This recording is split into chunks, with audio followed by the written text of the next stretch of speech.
Pemirsa, Komisi A DPRD Provinsi Sulawesi Selatan gelar rapat dengar pendapat terkait ganti rugi pembebasan lahan bagi warga yang terdampak pembangunan bendungan Paseloreng, Kabupaten Wajo pada Rabu siang.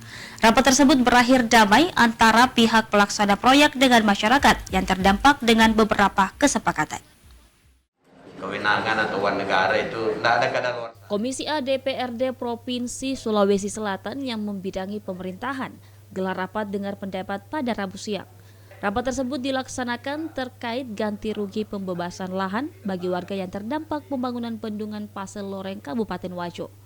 Dengan menghadirkan pihak-pihak yang bersengketa, Kejaksaan, Polda Sulsel, dan pejabat daerah di Kabupaten Wajo.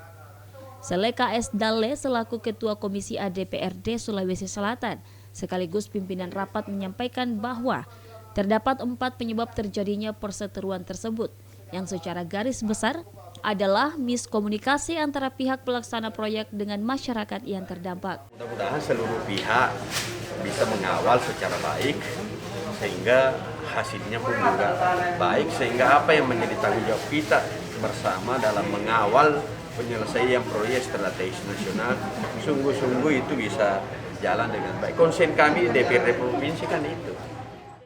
Rapat dengar pendapat tersebut berakhir dengan perdamaian antar masyarakat yang terdampak dengan pihak pelaksana proyek.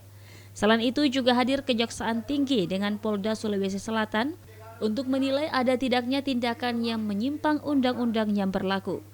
Sele berharap semua pihak dapat mengawal proyek secara baik untuk mendapatkan hasil yang baik, sehingga apa yang menjadi tanggung jawab pihak terkait dalam mengawal penyelesaian proyek strategis nasional bisa berjalan dengan baik. Fitri Hairunisa, Celebes TV.